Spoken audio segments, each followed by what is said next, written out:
Okay, back again. So,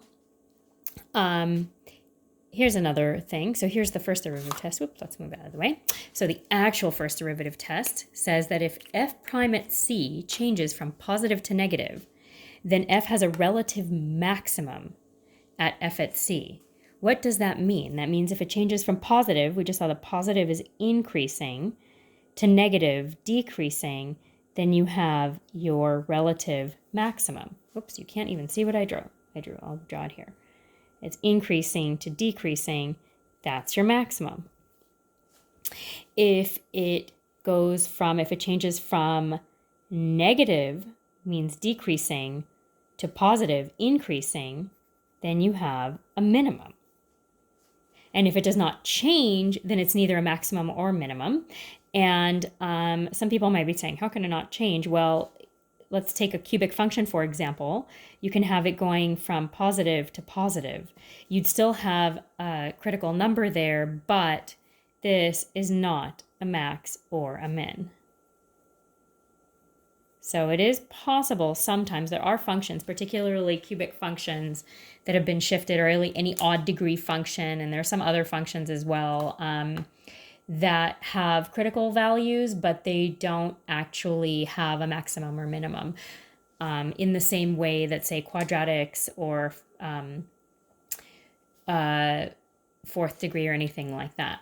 And so to find out, we're going to do almost the exact same thing that we did before, but now we're going to add in this extra observation about things changing from maximum to minimum.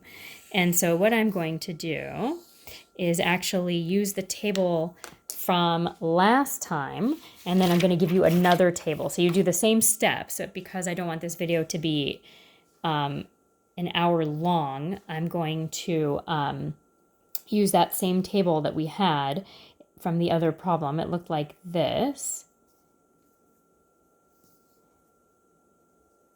And then it turned out that we had a positive here, a negative here, and a positive here. And we said that this was increasing, decreasing, and increasing. Well, what does that mean? It means that we have it's going from up to down. That means that there is a relative minimum at x equals 0.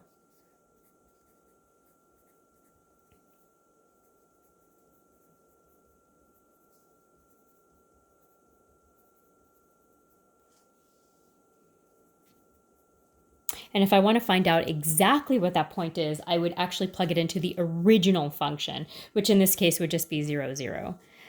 Here I notice that it's decreasing and then increasing, and that means that I have a minimum right here, right? This was a maximum.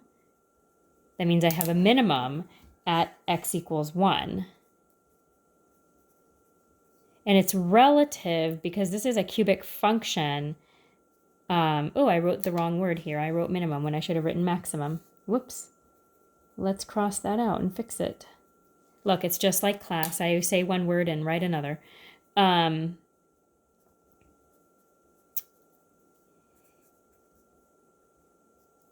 Where was I going? Well, I just lost my train of thought. Here we go. So we went from decreasing to increasing, and so we have a relative minimum. And we say relative because our function is a cubic function, and we know that cubic functions basically look like this, right? They go up and down. Oh, you can't see it. I'm kind of off the screen. It kind of goes up and down like this. And so you can have something that's a relative maximum, even though there's no absolute maximum, because cubic functions go up forever and ever and ever, or they go down forever and ever and ever. And we have a relative minimum because they also have no absolute minimum. They just keep going in both directions. So they never, even if they're negative, they look like this. And so they never end, but we can still have relative, which means if we look at, small intervals of the function, we can see where it has those little high points and low points. Those are the things that in the beginning of this year you had to find using Desmos, and you can't really find them. And that's why, like in the polynomial functions unit, I just have you find the zeros, and I say I don't care how high or low you go, because you actually cannot find these values without calculus. You have to do calculus in order to find them. I'm going to give you one more table that I'm going to interpret, And then after that, the book work actually has you do both finding the increasing and decreasing and the maximums and minimums. And it's two different sets of questions. They're not many problems. I'm also going to give you a practice set where you can click on the solution, and those can be sort of like examples. So you can work them out and then click on the solution without my help, without needing me there. And so I'm going to make a table. I just want to make sure I'm actually on camera, because I'm holding the phone. I have a tripod and I'm holding the phone over this work. I'm sort of hoping I also don't go off my counter. But so I have this table like this, and I probably drew way too many lines there, but that's okay. And if I pick some value less than -2, like let's say I picked -3, I would get a negative.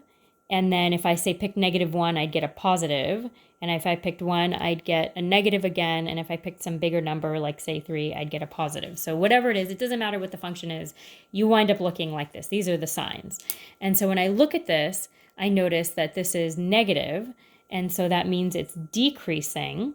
It's also decreasing over here. And I notice that between -2 and 0, it's increasing. And also 2 to infinity, it's increasing.